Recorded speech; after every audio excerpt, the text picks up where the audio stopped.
Hello friends, welcome to my channel Pari stories.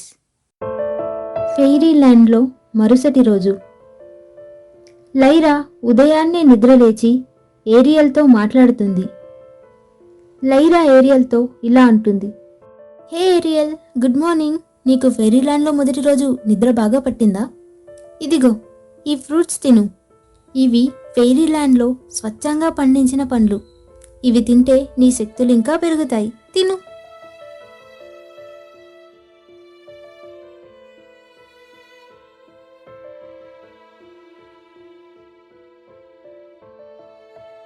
ఇక మరోవైపు Selena నిద్రలేచి ఇలా అనుకుంటుంది. అబ్బబ్బబ్బబ్బా, అసలు ఏంటి గోలా? ఇంట్లో వాళ్ళు నిద్రపోవాలా వద్దా? అసలు నీతలు ఏం చేయబోతుంది? నా క్రౌన్ని ఎలా ఇప్పిస్తుందో, అసలు తన ప్లాన్ ఏమై ఉంటుందో వెళ్ళి అడిగి తెలుసుకోవాలి అని సెలీనా అక్కడి నుండి ఉదయమే లేచి నీతల్ ఇంటికి వెళ్తుంది. ఇక మరోవైపు లైరా ఏరియల్తో ఇలా అంటుంది. హే ఏరియల్, నువ్వెందుకు ఎప్పుడు మూతి అని పెట్టుకొని ఉంటావు? నీకు మాటలు రావా?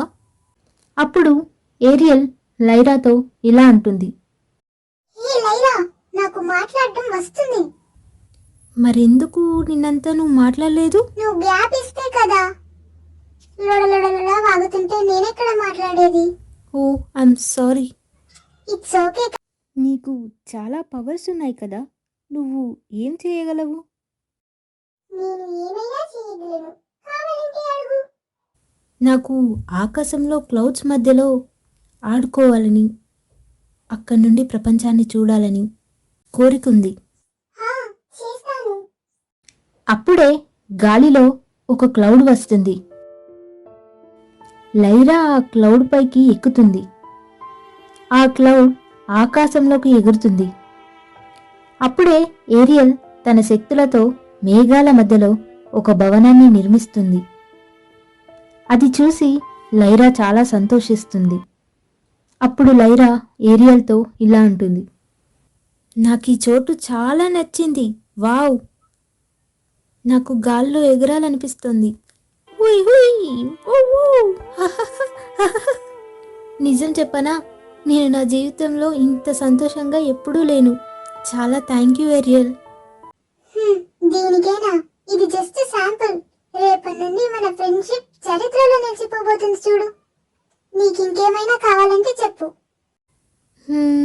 నాకు ఆకలేస్తుంది. ఏరియల్ తన మాయాశక్తులతో పండ్లను తీసుకువస్తుంది. వాళ్ళిద్దరూ ఆ పండ్లను తింటారు. ఇక అక్కడి నుండి వెళ్ళిపోతారు. ఇక మరోవైపు అదే సమయంలో సెలీనా మాంత్రికురాలైన నీతల్ని చేరుకుంటుంది. సెలీనా నీతల్ని ఇలా అడుగుతుంది. హే నీతల్, నాకు రాత్రంతా సరిగ్గా నిద్ర పట్టలేదు. అసలు నీ ప్లాన్ ఏంటి? సెలీనా, నువ్వేం ఎదిగులు పడకు. నా దగ్గర ఒక అద్భుతమైన ఆలోచన ఉంది. ఏంటది? నువ్వు ఆ ఫెయిరీల్యాండ్ క్రోన్ని దొంగిలించి నా దగ్గరకు తీసుకొని రావాలి. ఏంటి, క్రోని దొంగిలించాలా? అవును, దొంగిలించాలి. అప్పుడే నేను దానికి ఏదైనా మ్యాజిక్ చేసి ఆ క్రోన్ని నీకు దక్కేలా చూస్తాను. నువ్వు నిజంగా అలా చేయగలవా? వై నాట్, తప్పకుండా చేయగలను. సెలీనా క్రోన్ని దొంగిలించటానికి నీతల్ ఇంటి నుంచి వెళ్ళిపోతుంది. నీతల్ పెద్ద పెద్దగా నవ్వుతుంది.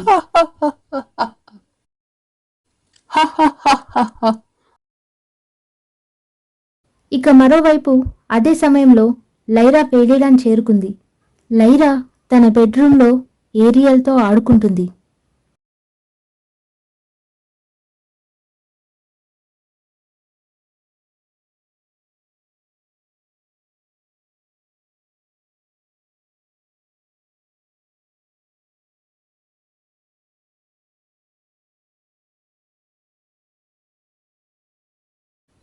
ఇక మరోవైపు తన చెల్లెలైన సెలీనా తీవ్రంగా ఆలోచిస్తూ ఇలా అనుకుంటుంది. అసలు ఆ క్రోని నేను ఎలా దొంగిలించాలి? నీతో ఆ క్రోన్ని దొంగిలించమని చెప్పింది కాబట్టి నేను ఎలాగైనా సరే ఆ క్రోన్ని దొంగిలించాల్సిందే. కానీ ఎలా? ఎవరూ లేని సమయం చూసి నేను ఆ క్రోన్ని దొంగిలించాలి. ఇక సెలీనా ఎవరూ లేని సమయం చూసి ఆ క్రోన్ని దొంగిలించడానికి బయలుదేరుతుంది. సెలీనా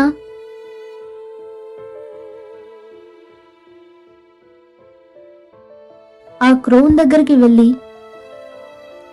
క్రోన్ని దగ్గర నుంచి చూస్తుంది. అప్పుడు సెలీనా కళ్ళు మెరిసిపోతాయి. అప్పుడే సెలీనా ఒక నిర్ణయం తీసుకుంటుంది.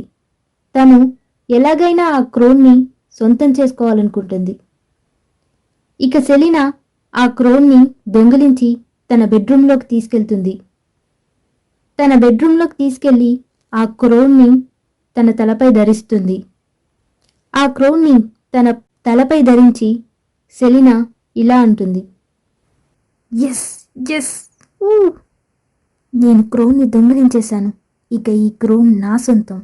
నేనే ఈ ఫెయిరీల్యాండ్ క్వీన్ని. ఇక ఆనందంలో సెలీనా వెళ్ళి పడుకుంటుంది. ఇక మరోవైపు లైరా చాలాసేపు ఏరియల్తో బాగా ఆడుకొని డ్యాన్స్ చేసి లైరా మరియు ఏరియల్ కూడా వెళ్ళి పడుకుంటారు.